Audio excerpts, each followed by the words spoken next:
we are extremely pleased that you are here to play with us and to take thought beyond what it has been before. You like that?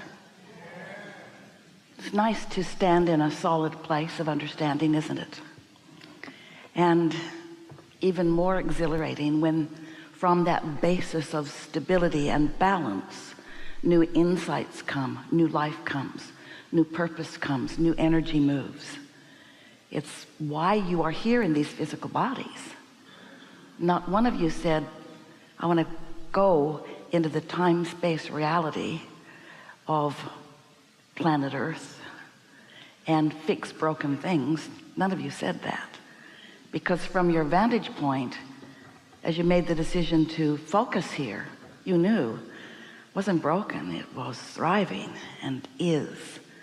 You knew that there would be variety and contrast that would inspire you with great clarity to more desire. And you understood then that that desire is the summoning point of life, of energy. And with great deliberate intention, you focused yourself here.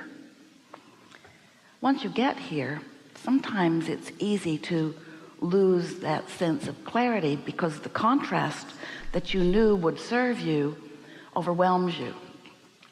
Sometimes the contrast feels too much in any moment in time, and so that's why we enjoy so much coming together like this, because together we can collectively smooth things out, reconnect with who you really are, re-stabilize with the wholeness of who you are, re-identify who you are, help you to remember who you are and why you're here, for the purpose of off you go into the reason you came. And the reason you came is because it's way fun to be here. The reason you came is because life is eternal. You can't cease to be. And focusing in an environment like this is just the best of all life, where contrast inspires you to your personal and important perspective and desire. And then the larger part of you joins you in that decision that you continually make. Sometimes you forget that too. Sometimes you forget that you are leading edge creation. You forget that the variety that you are focused within will inspire or stimulate within you new ideas. And that right there is at the heart of the evolution of everything, of all species, of all understanding, of all knowledge, of all beingness, of all that is. You are on the leading edge of the expansion of all that is.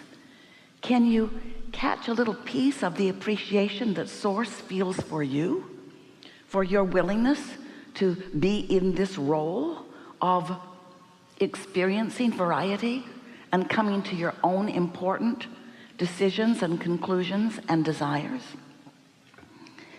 So here we are together. You are so much more than you see in these physical clumps sitting on these physical chairs.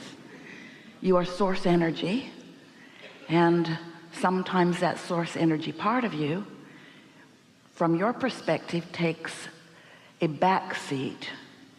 We want it to take a co-equal seat. In other words, we want you to understand the perfect balance between you, who come forth and explore and decide, and those like us, like your inner beings, who remain non-physically focused and not distracted by the contrast. We stand as the beneficiaries of the contrast that you sometimes are distracted by. So when your life helps you to know what you don't want, and therefore helps you to know what you do want, long before you are able to articulate the specifics of what you want, you've been launching rockets of desires in the form of preferences that have given your inner beings points of attention to focus upon. And that matters so much because we all live whether physically focused or non-physically focused, and an environment of vibration. And this environment of vibration is managed by the law of attraction, which simply means that vibrational frequencies that are same join. And that's what causes momentum. That's what causes more. So an easy way to say that is you get what you think about, whether you want it or not, because your attention to a subject will cause momentum to happen. The difference between you in your physical form and the non-physical you, the inner being part of you, is that when contrast causes you to launch a rocket of desire, your inner being then gives undivided attention to the desire, while often, more often than you want to be the case, you stay focused on the reason for the desire.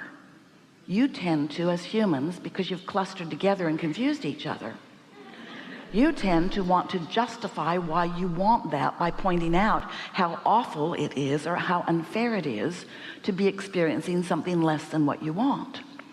So you sometimes, without meaning to, hold yourself in a sort of defensive, justifying, pushing against what you don't want position, and your inner being never does. So what happens at the very beginning of you doing what you came to do, which is identifying what you want, at the very beginning of that identification, it's possible, in fact really probable, in fact you do it all the time, for you to split your energy because you've asked for something that you're not focused on.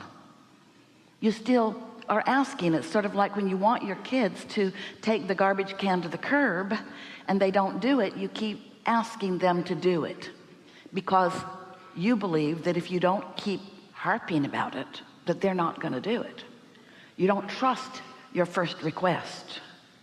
Your children have served you not well by being so stubborn, because now you treat everybody that way. You don't sometimes believe that because you've asked, it is given. Someone should write a compelling book about that. When life causes you to ask, it is given. It is a vibrational certainty. But because you're not used to seeing yourselves or understanding yourselves as vibrational beings, you don't realize that when you ask with your vibration, it is given vibrationally. But we get it. You're physical beings who translate so magnificently through your physical senses this reality into being. You see, you hear, you smell, you taste, you touch. That's the reality that you have come to rely on. And so a vibrational reality that you are in the process of creating doesn't really ring your bells, but we want it to. You don't get excited about something until you see it. And once you see it, it's old news. Once you see it, your ability to modify it is hampered by what it already is. We want you to free yourself from the bondage of what is. If you are really observant of what is what you're offering mostly vibrationally. And so you just keep regurgitating what is. Different faces, different places, different spaces, but same theme. Sort of like what you see in the movies. There are only 4 plots. We so adore chewing with you and helping you to remember that step 1 of your intention for being here is that the contrast will cause you to identify a desire. Step 1, ask. Step 2 is, once you've identified that desire, your inner being focuses unequivocally, with no dilution and no equivocation, upon your desire. No defensiveness, no explaining, just purely upon what you want. And since the law of attraction is responding to both the physically focused you and the non-physically focused you, there is a potential, in fact it's a sure thing with almost every one of you, that there's going to be splits in your energy from time to time, really often, because of what you're focused upon and the difference between what you're focused upon and what your inner being is focused upon. It would be like having a friend who believes in your ability.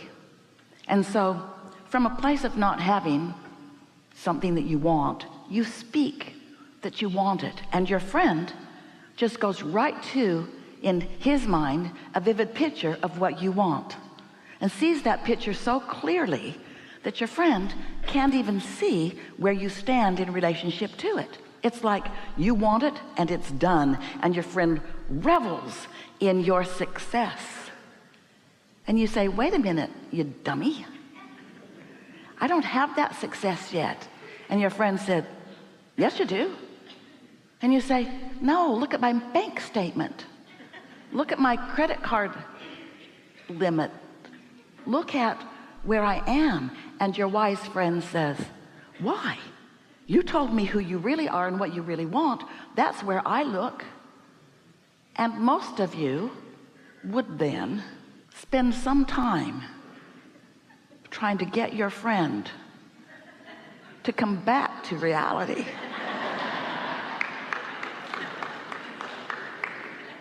But your inner being, who is your friend, will never do that.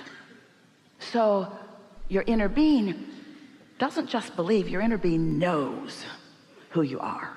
But when you don't know, now you've got some contradiction in your energy, which translates to you as negative emotion. That's what negative emotion is. It's the disagreement that you have with your inner being about whatever you're focused upon when you feel the negative emotion. That's all. So step one is you ask. Step two is source focuses toward what you've asked for. Step three is you want to use your emotional guidance system to help you get better and better and better at agreeing with your inner being about who you really are, of looking in the direction of what you are now creating, not looking in the direction of what you have created before. And we want you to understand this past, present, and future conversation, because past and present, as you understand them to be, from your inner being's point of view, are all past. You say it's now, your inner being says it's past. Because what has manifested is old news. What is manifesting is what your inner being is focused upon, the energy that is flowing now. The dynamics of the energy that flow now are all that matters. And when you are a deliberate creation, you get your eye, you get your emotions, you get your awareness on your guidance system of what is flowing now, what is the direction of who you are becoming. Because, oh, friends, you are eternal beings. You might as well get used to reaching for more than has manifested. There's always going to be stuff in the process. But as humans, you want the stuff that's in the process to be out in the open where you and everybody else can see it and agree upon it, which is what slows you way, way, way, way, way, way down, because you don't revel in the process. You say things, but you don't mean it. You've coined a phrase as humans, the joy is in the journey, but you don't mean it. What you mean is, I'm willing to go through the sucky journey in order to get a manifestation that I really want. And when the manifestation that I really want comes, then I will be happy. But in the meantime, I'm just going to fake it. And we say, you can't fake it because the law of attraction knows your game. The law of attraction is taking you at your vibrational offering.